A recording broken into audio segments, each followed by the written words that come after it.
Assalamualaikum warahmatullahi wabarakatuh. Apa kabar anak-anak kelas 6? Saya harap kalian semua dalam keadaan sehat walafiat. Amin. Sebelum kita memulai pelajaran pada pagi hari ini, marilah kita berdoa terlebih dahulu agar kegiatan kita berjalan lancar dari awal sampai akhir. Berdoa dimulai.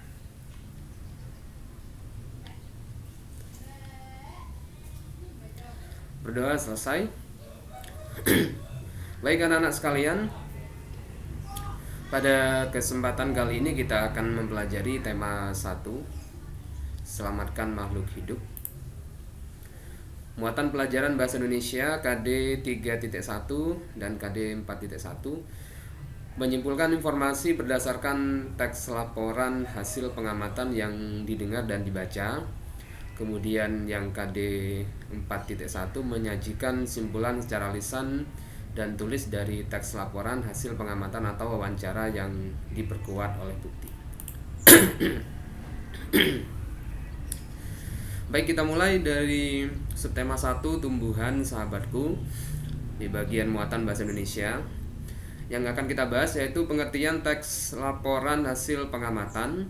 Jadi teks laporan itu adalah teks yang berisi informasi berdasarkan pengamatan yang sudah dilakukan. Jadi teks laporan hasil pengamatan nantinya berisi yang pertama informasi umum. Jadi informasi umum itu menginformasikan tentang teks bacaan tersebut. Ada fakta-fakta. Jadi teks laporan hasil pengamatan itu harus sesuai dengan fakta-fakta. Kemudian nanti kita juga akan ada simpulannya. Nah, teks laporan juga terdapat ide pokok. Mari kita bahas terlebih dahulu tentang ide pokok. Kita ingat kembali. Jadi ide pokok merupakan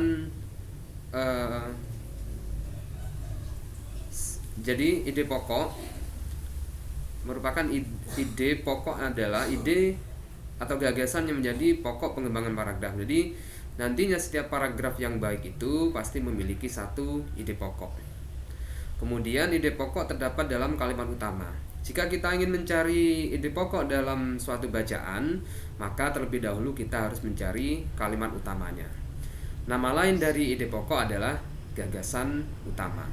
Jadi itu nama lainnya. Saya contohkan di sini ada bacaan. Selain nasi dan jagung sebagai makanan pokok masyarakat Indonesia, terdapat pula singkong. Singkong termasuk tanaman umbi-umbian. Pada tanaman singkong, bagian yang dijadikan makanan pokok adalah umbi akar. Jadi kita bisa menentukan ide pokoknya, singkong sebagai salah satu makanan pokok masyarakat Indonesia. Untuk menentukan ide pokok, tentunya terlebih dahulu kita harus menentukan kalimat utamanya. Baru setelah kita bisa menentukan kalimat utamanya, mencari kalimat utamanya, kemudian menentukan kalimat utamanya, ide pokoknya bisa kita tentukan. Seperti yang dicontohkan di bacaan yang saya baca tadi. Ini ada bacaan terdiri dari beberapa paragraf. Nanti tugas anak-anak mencari ide pokok dari masing-masing paragraf.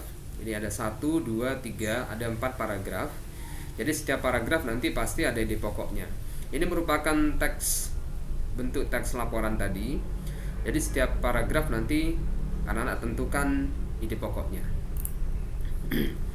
Kita lanjut di muatan pelajaran IPA. Masih ada hubungannya dengan bacaan tadi. Jadi untuk laporan hasil pengamatan nantinya kita akan mengamati bagian-bagian tumbuhan. Silakan nanti kita amati bersama bagian tumbuhan ini. Tentunya sudah tidak asing lagi dari bagian yang saya tunjuk. Di dalam tanah ini tentunya ada akar, kemudian di sini batang, ini buah, dan ini daun. Ada yang kurang di sini di bagian tumbuhan yang disebutkan, yaitu pada bagian bunga. Jadi ini bagian-bagian bunga. Kita perinci bagian bunganya dari awal. Ada tangkai bunga, ada dasar bunga, ada kelopak, ada bakal biji, Nah, ini bagian alat berkembangbiakan pada bunga, pada tumbuhan maksudnya. Di bunga ada tangkai putih, ada kepala putih, kemudian kepala sari sama tangkai sari. Ada benang sari, kemudian yang terakhir yang bagian fungsinya untuk menarik perhatian serangga ini namanya mahkota. Tugas anak-anak hari ini adalah menentukan ide pokok dari bacaan di atas. Jadi bacaannya, kita bacaan tadi ditentukan ide pokoknya, ada 4 paragraf, berarti nanti ada 4 ide pokok. Kemudian tugas selanjutnya nanti gambarkan bunga beserta bagian-bagian bunga. Jadi bunga yang tadi, bunga yang kita, nah gambar bunga ini, nanti bunga ini digambarkan kembali seperti ini, kemudian dilengkapi dengan bagian-bagian bunganya. Hasil tugas nanti bisa dikumpulkan di linknya. Jadi ini linknya mengumpulkan hasil tugas. Jadi nanti tugasnya yang tadi misalkan gambar bunga, bunganya itu nanti difoto, kemudian dikumpulkan nanti melalui link yang di bawah ini. Jadi ada bunganya, ada gambar bunganya digambar, di foto, kemudian dikumpulkan, dikirim ke link yang sudah saya sediakan. Begitu juga dengan bacaan tadi yang beberapa paragraf, ada 4 paragraf tadi. Setiap paragraf kan ada 1 ide pokok. Jadi tiap paragraf nanti juga ditulis ide pokoknya, sama juga difoto, kemudian kumpulkan ke link yang di bawah ini. Tugas paling lambat saya tunggu pukul 12 hari ini. Jadi silakan dikerjakan. Jika pada pertanyaan kita bahas di WA group. Baik, mungkin itu saja yang bisa saya sampaikan untuk kegiatan kita di tema 1, subtema 1 ini. Ada 2 kegiatan yang kita lakukan. Yang pertama yaitu menentukan ide pokok dari masing-masing paragraf. Yang kedua, kita menggambar bunga beserta bagian-bagiannya. Saya kira cukup untuk pertemuan kita pada hari ini. Kurang lebihnya saya mohon maaf yang sebesar-besarnya. Nanti jika ada pertanyaan kita lanjut di WA group. Terima kasih. Assalamualaikum warahmatullahi wabarakatuh.